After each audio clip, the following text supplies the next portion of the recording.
सहकार radio पर आप सुन रहे हैं कहानियों का कारवां।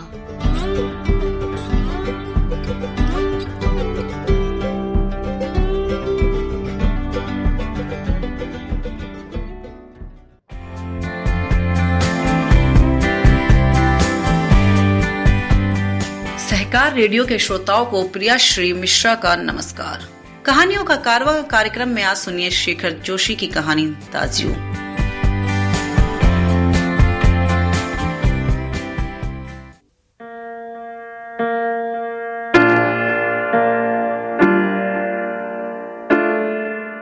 चौक से निकलकर बाईं ओर जो बड़े साइन बोर्ड वाला छोटे कैफे है, वहीं जगदीश बाबू ने उसे पहली बार देखा था।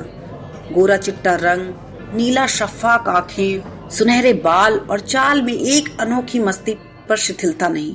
कमल के पत्ते पर फिसलती हुई पानी की बूंद की सी फुर्ती, आंखों की चंचलता देखकर उसकी उम्र का अनुमान केवल 9-10 वर्ष ही लगाया जा सकता था, और शायद यही उम्र उसकी रही होगी। अधजली सिगरेट का एक लंबा कश खींचते हुए जब जगदीश बाबू ने कैफे में प्रवेश किया तो वो एक मेज पर से प्लेटें उठा रहा था, और जब वे पास ही कोने की टेबल पर बैठे तो सामने था, मानो घंटों से उनकी उस स्थान पर आने वाले व्यक्ति की प्रतीक्षा कर रहा हो। वो कुछ बोला नहीं, हाँ नम्रता प्रदर्शन के लिए थोड़ा झुका और मुस्कुराया भर था, पर उसके इसी मौन में जैसे सारा मीनू समाहित था। सिंगल चाय का ऑर्डर पाने पर वो एक बार पुनः मुस्कुराकर चल दिया और पलक मारते ही चाय हाजिर थी। मनुष्य की भावनाएं बड़ी विचित्र होती हैं। निर्जन एकांत स्थान में निसंग होने पर भी कभी कभी आदमी एकाकी अनुभव नहीं करता। लगता है इस एकाकीपन में भी सब कुछ कितना निकट है, कितना अपना है। परंतु इसके विपरीत कभी कभी सैकड़ों नर नारियों के बीच क्षण में वातावरण में रहकर भी सूनेपन की अनुभूति होती है। लगता है जो कुछ है वो पराया है, कितना अपनत्वहीन है, पर ये अकारण ही नहीं होता। इस एकाकीपन की अनुभूति, इस अलगाव की जड़ें होती हैं, विच्छोह या विरक्ति की किसी कथा के मूल में। जगदीश बाबू दूर देश में आए हैं, अकेले हैं। चेक की चहल पहल, कैफे के शोरगुल में उन्हें लगता है सब कुछ अपनत्वहीन है। शायद कुछ दिनों में रहकर अभ्यस्त हो जाने पर उन्हें वातावरण में अपनेपन की अनुभूति होने लगे, पर आज तो लगता है ये अपनापन नहीं, अपनेपन की सीमा से दूर, कितना दूर है। और तब उन्हें अनायास याद आने लगते हैं अपने गांव पड़ोस के आदमी, स्कूल कॉलेज के छोकरे, अपने निकट शहर के कैफे और होटल। चाय शाप। जगदीश बाबू ने राखदाने में सिगरेट झाड़ी। उन्हें लगा इन शब्दों की ध्वनि में वही कुछ है जिसकी रिक्तता उन्हें अनुभव हो रही है, और उन्होंने अपनी शंका का समाधान कर लिया। क्या नाम है तुम्हारा? मदन। अच्छा मदन, तुम कहाँ के रहने वाले हो? पहाड़ का हूँ बाबूजी। पहाड़ तो सैकड़ों है, आबू, दार्जिलिंग, मसूरी, शिमला, अल्मोड़ा। तुम्हारा गांव किस पहाड़ में है? इस बार शायद उसे पहाड़ और जिले को भेद मालूम हो गया। मुस्कुरा कर बोला, अल्मोड़ा साहब, अल्मोड़ा। अल्मोड़ा में कौन सा गांव है? विशेष जानने की गरज से जगदीश बाबू ने पूछा। इस प्रश्न ने उसे संकोच में डाल दिया। शायद अपने गांव की निराली संज्ञा के कारण उसे संकोच हुआ था, इसलिए टालता हुआ सा बोला, वो तो दूर है साहब, अल्मोड़ा से 15-20 मील होगा। फिर भी नाम तो कुछ होगा ही। जगदीश बाबू ने जोर देकर पूछा। रोटियां लगो।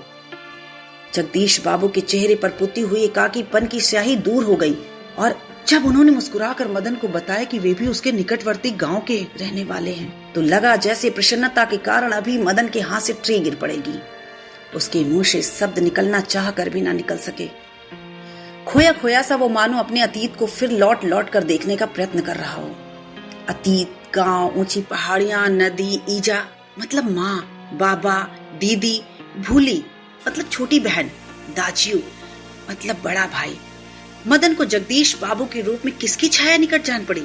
ईजा नहीं, बाबा नहीं, दीदी भूली नहीं, दाजियू, हाँ दाजियू। 2-4 ही दिनों में मदन और जगदीश बाबू के बीच अजनबीपन की खाई दूर हो गई। टेबल पर बैठते ही मदन का स्वर सुनाई देता, दाजियू जय हिंद। दाजियू आज तो ठंड बहुत है। दाजियू क्या यहाँ भी हिम पड़ेगा? दाजियू आपने तो कल बहुत थोड़ा खाना खाया। तभी किसी ओर से बॉय की आवाज पड़ती और मदन उस आवाज की प्रतिध्वनि के पहुंचने से पहले ही वहां पहुंच जाता। ऑर्डर लेकर फिर जाते जागते जगदीश बाबू से पूछता, दाजियो कोई चीज? पानी लाओ। लाया दाजियो। दूसरी टेबल से मदन की आवाज सुनाई देती। मदन दाजियो शब्द को उतनी ही आतुरता और लगन से दोहराता जितनी आतुरता से बहुत दिनों के बाद मिलने पर माँ अपने बेटे को चूमती है। कुछ दिनों बाद जगदीश बाबू का एकाकीपन दूर हो गया। उन्हें अब चेक कैफे ही नहीं सारा शहर अपनेपन के रंग में रंगा हुआ सा लगने लगा। परंतु अब उन्हें ये बार बार दाजियो कहलाना अच्छा नहीं लगता। और ये मदन था कि दूसरी टेबल से भी दाजियो। मदन इधर आओ। दाजियो शब्द की आवृत्ति पर जगदीश बाबू के मध्यम वर्गीय संस्कार जाग उठे। अपनत्व की पतली डोरी अहम की तेज धार के आगे न टिक सकी। दाजियो चाय लाऊं? चाय नहीं, लेकिन ये दाजियो दाजियो क्या चिल्लाते रहते हो दिन रात? किसी की प्रेस्टीज का ख्याल भी नहीं है तुम्हें? जगदीश बाबू का मुंह क्रोध के कारण तमतमा गया। शब्दों पर अधिकार नहीं रह सका। मदन प्रेस्टीज का अर्थ समझ सकेगा या नहीं ये भी उन्हें ध्यान नहीं रहा, पर मदन बिना समझाए ही सब कुछ समझ गया था। मदन को जगदीश बाबू के व्यवहार से गहरी चोट लगी। मैनेजर से सिर दर्द का बहाना कर वो घुटनों में सर्दी कोठरी से सिसकियां भर भर रोता रहा। घर गांव से दूर ऐसी परिस्थिति में मदन का जगदीश बाबू के प्रति आत्मीयता प्रदर्शन स्वाभाविक ही था। इसी कारण आज प्रवासी जीवन में पहली बार उसे लगा जैसे किसी ने उसे ईजा की गोदी से, बाबा की बाहों से और दीदी की आंचल की छाया से बलपूर्वक खींच लिया हो। परंतु भावुकता स्थायी नहीं होती। रो लेने पर अंतर की घुमड़ती वेदना की आंखों की राह बाहर निकाल लेने पर मनुष्य जो भी निश्चय करना है वे भावुक क्षणों की अपेक्षा अधिक विवेकपूर्ण होते हैं। मदन पूर्ववत काम करने लगा। दूसरे दिन कैफे जाते हुए अचानक ही जगदीश बाबू की भेंट बचपन के सहपाठी हेमंत से हो गई। कैफे में पहुंचकर जगदीश बाबू ने इशारे से मदन को बुलाया, परंतु उन्हें लगा जैसे वो उनसे दूर दूर रहने का प्रयत्न कर रहा हो। दूसरी बार बुलाने पर ही मदन आया। आज उसके मुंह पर वो मुस्कान न थी और ना ही उसे क्या लाऊं दाजियो कहा। स्वयं जगदीश बाबू को ही कहना पड़ा, 2 चाय 2 ऑमलेट, परंतु तब भी लाया दाजियो कहने की अपेक्षा लाया शाप कहकर ही वो चल दिया, मानो दोनों अपरिचित हों।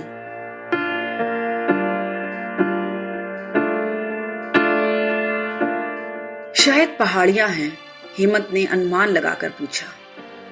हाँ, रुखा सा उत्तर दे दिया जगदीश बाबू ने और वार्तालाप का विषय बदल दिया। मदन चाय ले आया था। क्या नाम है तुम्हारा लड़के? हेमंत ने हसान चढ़ाने की गरज से पूछा। कुछ क्षणों के लिए टेबल पर गंभीर मौन छा गया। जगदीश बाबू की आंखें चाय की प्याली पर ही झुकी रह गईं। मदन की आंखों के सामने विगत स्मृतियां घूमने लगीं। जगदीश बाबू का एक दिन ऐसे ही नाम पूछना, फिर दाजियो आपने तो कल थोड़ा ही खाया, और एक दिन किसी की प्रेस्टीज का ख्याल नहीं रहता तुम्हें। जगदीश बाबू ने आंखें उठाकर मदन की ओर देखा। उन्हें लगा जैसे वो अभी ज्वालामुखी सा फूट पड़ेगा। हेमंत ने आग्रह के स्वर में दोहराया, क्या नाम है तुम्हारा? बॉय कहते हैं साहब मुझे। संक्षिप्त सा उत्तर देकर वो मुड़ गया। आवेश में उसका चेहरा लाल होकर भी अधिक सुंदर हो गया था।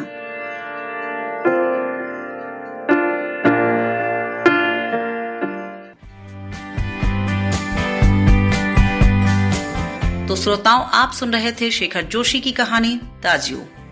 आपको कहानी कैसी लगी फेसबुक या यूट्यूब पर कमेंट बॉक्स में जरूर बताइएगा।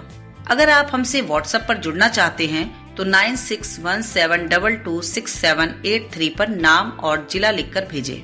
यूट्यूब से जुड़ने के लिए चैनल सब्सक्राइब करें और फेसबुक पर जुड़ने के लिए पेज लाइक करें। अधिक जानकारी के लिए हमारी वेबसाइट सहकाररेडियो.com देखें। तो अगली किसी कहानी के साथ फिर मिलेंगे। तब तक के लिए दीजिए अनुमति प्रिया श्री मिश्रा का नमस्कार।